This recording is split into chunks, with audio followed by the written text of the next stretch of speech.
Okay, so 15 was not on this front panel. Must be on the back panel. And then this talks about the probes and the range again. It's kind of redundant.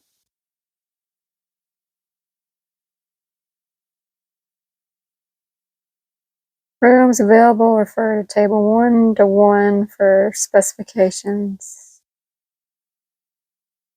Provides means of sensing radiation.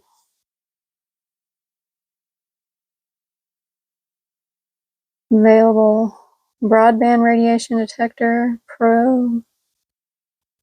This is the cone, the 915 cone. Provides 915 megahertz antenna element, provides 2-inch spacing from the antenna to the tip, permitting use at fixed distances from the emanating device. So I guess if you're looking like this is your device, then that would be specific distance you'd measure it from.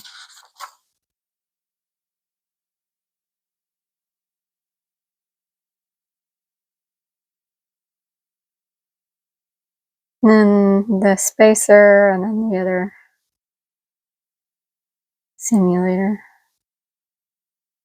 I don't know if we have that one. And there it shows you a picture of the probe and the cones.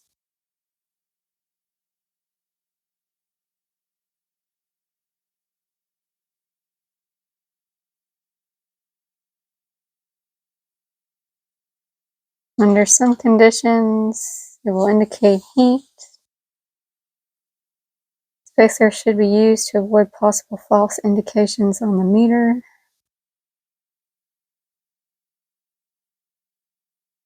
Blade twisting will ease the false indications.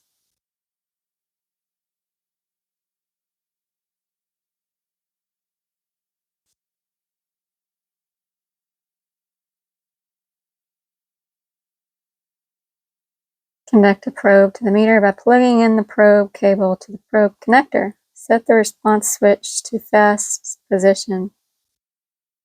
Set the mode switch to normal position. Set the alarm control to 100% off. to 100% position. Set the range switch to high. Set the off-on switch to on. Depress the 0 push button and hold until the meter reads 0. If the alarm sounds, the probe may not be properly connected, or the probe may be defective. Set the test switch to the battery position. Observe the meter indication. It should read above the test min mark on the meter face. I don't know if we can do that because when I was using that switch, it was springy. It wasn't like a potentiometer. It wouldn't set in place. Maybe if the power's on, it does. I'm not sure.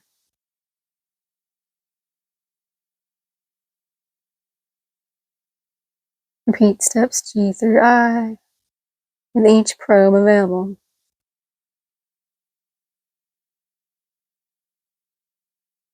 If the meter indication is below the test minimum mark, the probe is defective. With the test switch in the probe position, the sounding of the alarm is not indicative of a defective probe.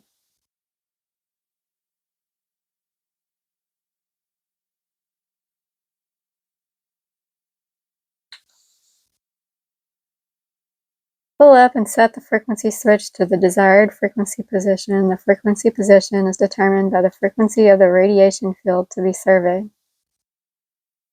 When the frequency switch is in the 915 MHz position, the model 8130 antenna cone must be used with all the probes.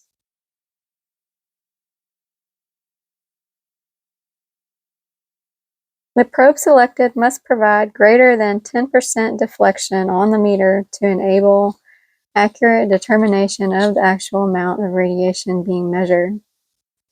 If the approximate power density of the field to be measured is not known, use the probe available having the highest power rating. If the power density of the field to be measured is approximately known, use the probe available having the low power range equal to or above the known density. So when in doubt, pick the largest power rating probe. The following procedure specifies the method of determining the proper probe when surveying ovens or other units. Care should be taken not to place the eyes in direct line with the source of microwave energy.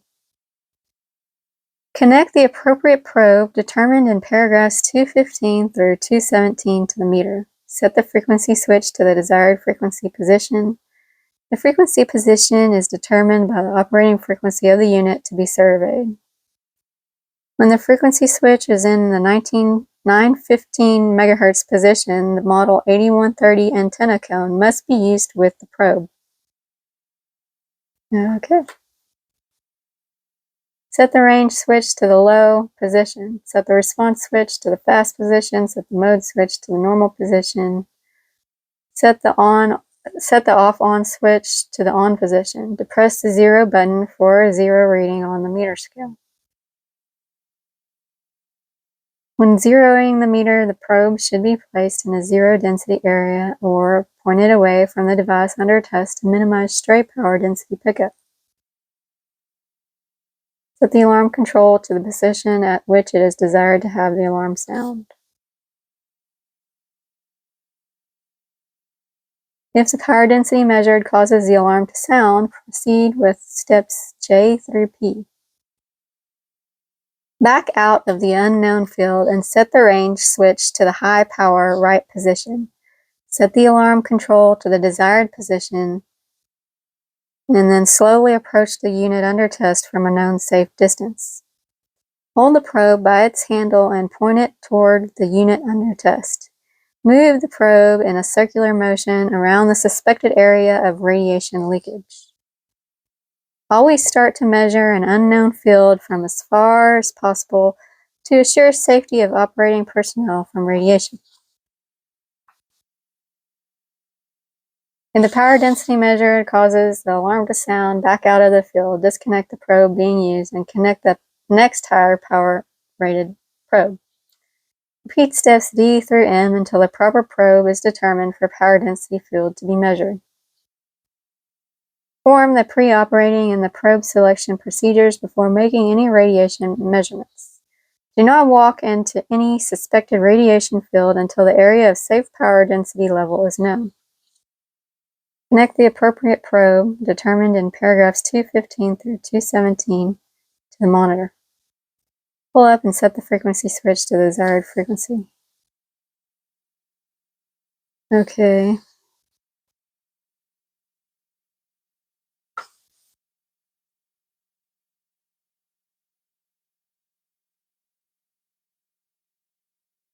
Max hold mode of operation. With the mode switch in the max hold position, the meter will indicate and retain the maximum value of power density that the probe has surveyed. This reading will be retained until the 0 push button is depressed. The drift rate for the max hold mode is less than 0.3% of reading per minute. A max hold reading will be retained within 3% of its initial value after 10 minutes of elapsed time. The recorder output corresponds to the meter indications and provides a retained output voltage of 3 volts plus or minus 10% at full scale meter indication. The recorder output will operate into a minimum load resistance of 1 kiloohm. The audible alarm continues to operate in its normal mode and will sound only during the period that the alarm threshold is exceeded. All of the preceding procedures are the same except that the mode switch is in the max hold rather than the normal position. Remote operation. Leakage measurements can be made without the need for personnel in the suspected radiation field as follows. Perform the procedures specified in paragraphs 212 through 218. Place the unit under test in a shielded area. Connect the remote meter or recorder to the recorder jack on the monitor. The recorder output is 3 volts at full scale and can operate into the minimum resistance of 1 kiloohm. Place the meter in the shielded area with the probe facing the unit under test.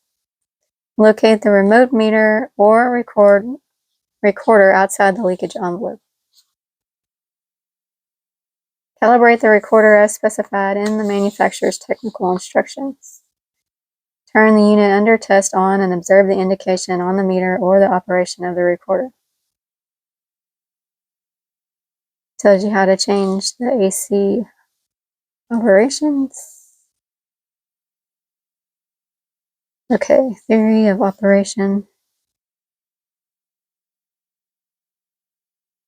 This section provides a brief description of the major circuits of the Narda Model 8100B electromagnetic monitor. Figure 3.1 is a simplified block diagram showing the principal circuits. Each circuit section and major individual circuits are explained in succeeding paragraphs. The model consists of the probe, variable gain amplifier, fixed gain amplifier, auto zero, max hold, indicator circuits, and battery charging circuits. The probe senses the electromagnetic radiation in the field being surveyed and converts it to a low-level DC voltage. This voltage is fed to variable gain amplifier, U1. The gain of this amplifier accomplishes the calibration of the probe and range switching. The output of U1 is applied directly to fixed gain amplifier U2, where it is amplified by a factor of 3.16 and fed to differential comparator U3. The operating bandwidth of U2 and the meter response time are controlled by front panel switches. Comparator U3 has an adjustable threshold level above which an increase in the power level will drive transistor Q1 into conduction and excite the alarm. Depressing the zero push button activates the auto zero circuits, which sense the meter's zero offset and supplies a correction voltage, which is maintained at the input of U1. The max hold mode, when selected, peak detects and retains the maximum signal supplied to the indicator. The meter indicates in this mode the maximum power density survey. Depressing the zero push button resets the circuits. Self-test circuit. The self-test circuit permits the testing of both the battery and probe to ensure they meet the minimum operating requirements. This test does not check the calibration accuracy of the probe. When the front panel test switch S101 is in the battery position, the front panel meter M101 functions as a voltmeter and samples the battery voltage. When in the probe position, the battery applies a low current to the probe, and the meter measures the voltage developed across the probe elements. If the probe is functioning properly, the meter indication will be between test min and full scale. If the probe is defective, the meter will read below the test min mark. The alarm will sound and the meter will read above full scale when the switch is in the normal position. Probe. The probe consists of cross-polarized thermocouples and antenna system. The electromagnetic radiation field being surveyed induces current in the probe's antenna system. The current is dissipated in the load thermocouple element combination and is converted to heat. This heat within the thermocouple element causes a low-level DC voltage to be generated. And there's the block diagram. Variable gain amplifier and its associated circuits provide first-stage amplification for low-level DC voltage generated within the probe.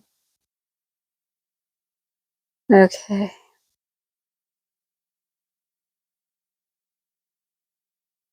It says it has a calibration resistor in the feedback circuitry of the amplifier and controls its normalized gain in conjunction with resistor R1. Okay, this is all how it's made. I don't need to know that. This tells you how the circuits work. I'm skipping that. And this tells you the alignment and calibration.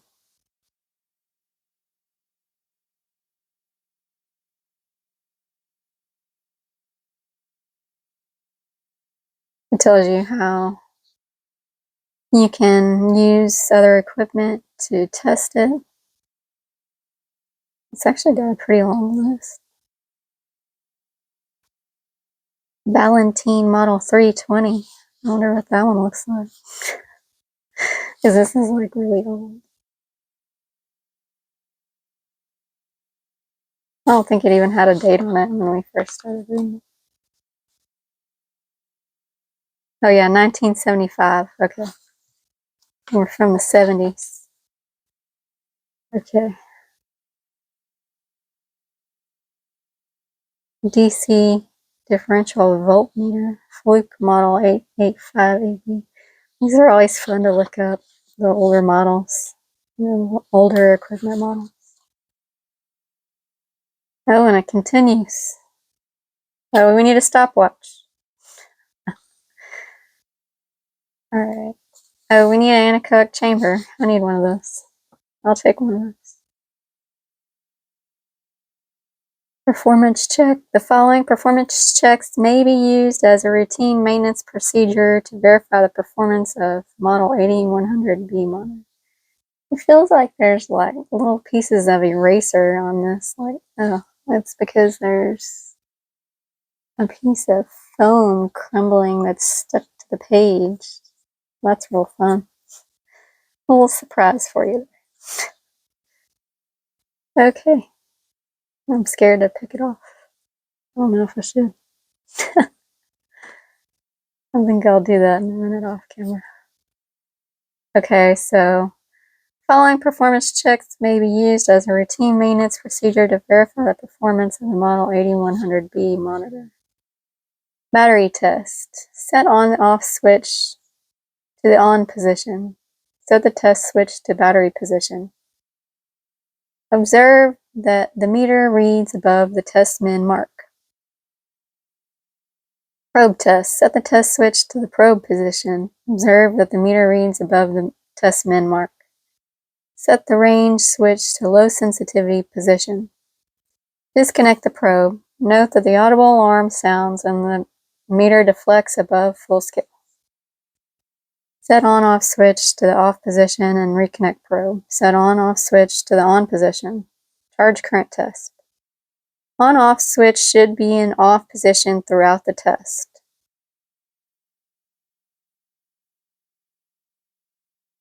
Set on-off switch to the off position.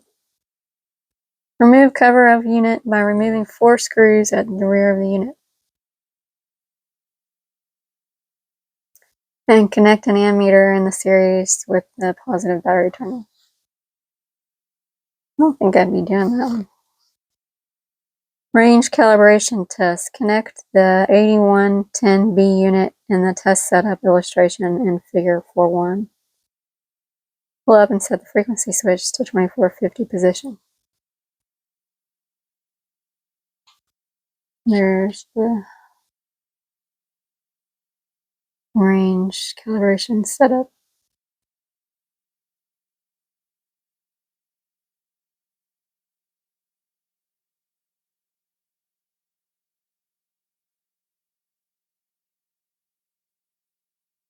Yeah, I don't think I'd do that one. I don't know. But that's what it's there for, so now you know. Now you know how to calibrate it.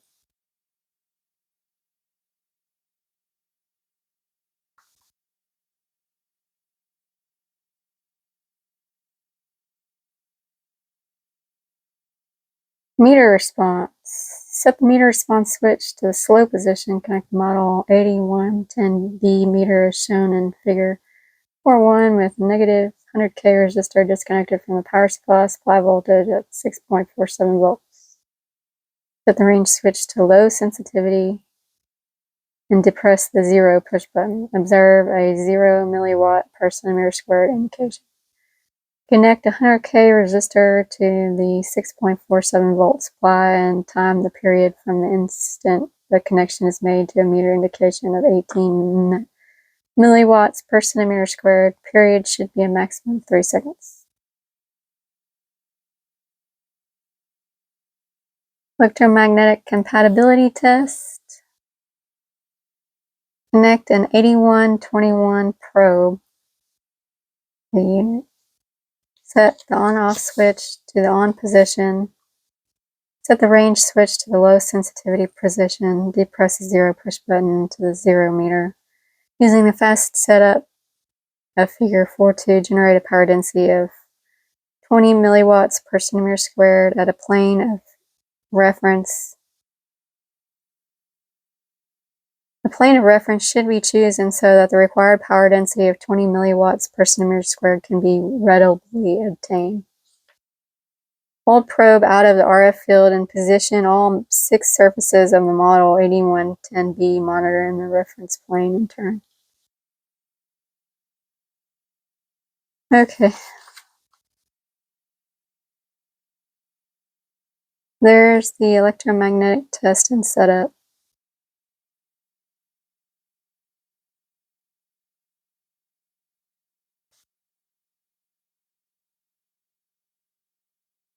Okay, I'm going to scroll through because I don't really need to do any of this. I just want to know the general operations.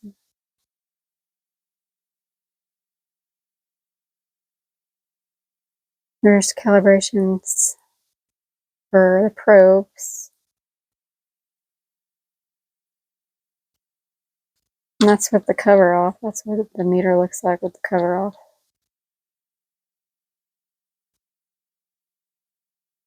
They really provide you with a lot of detail in this manual.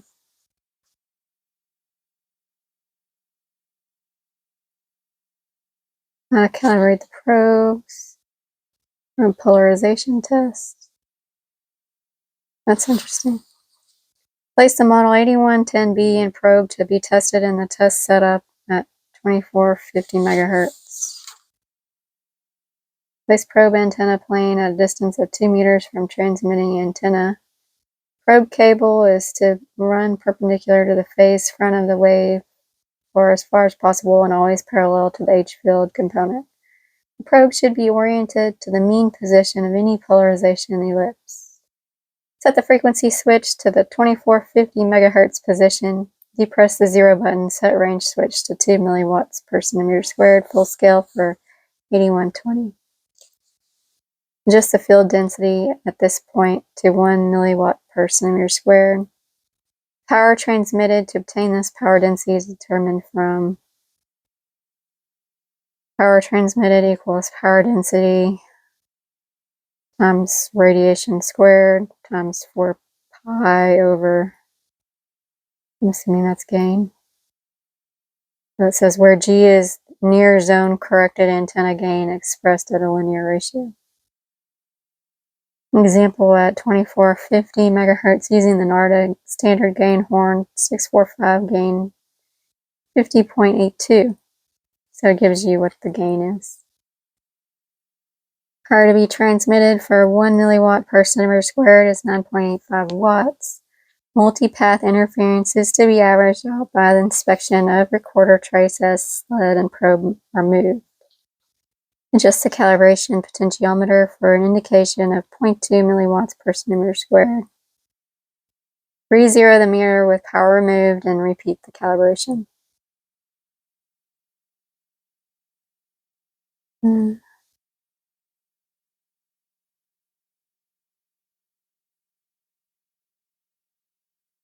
Rotate the probe 180 degrees. Make sure the axis and position of the probe do not change.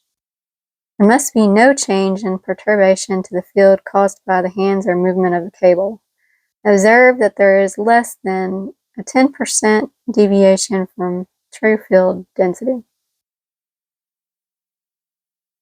It gives you the linearity test. And it tells you maintenance.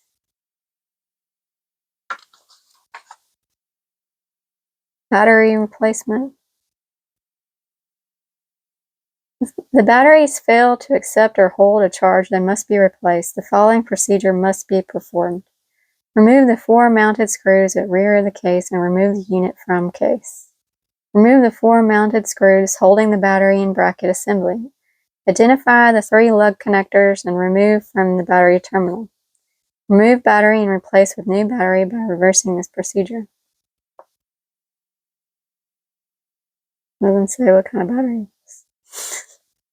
I wonder what kind of battery it is now. Now I want to know what kind of battery is in there. I might have to look at that. I didn't say. Maybe I wasn't paying attention. I said earlier. I'm sure it did.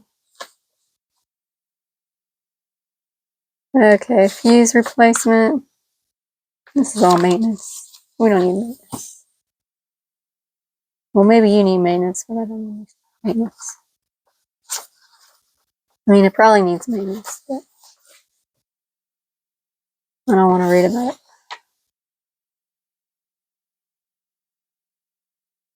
Okay. If the circuit board fails, that's how to replace it.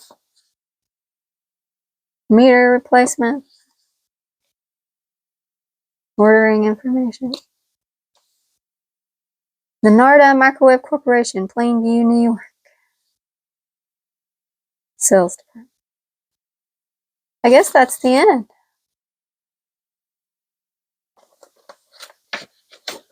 I guess we're experts now. I don't feel like an expert in this yet. I don't feel like it told me anything. Replacement parts. I feel like I missed a whole chapter or something. I don't feel like I know how to use it yet. I know you press the 0 button for 3 seconds. Alright. I can't say we didn't read the manual. We read the manual. Now we know how to flip all the buttons. It's time to test some radiation fields.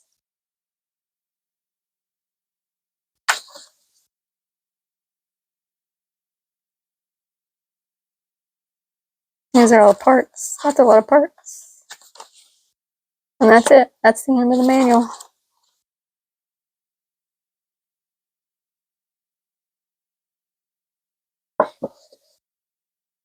Thanks for watching, guys. See you in the next video when I actually use this.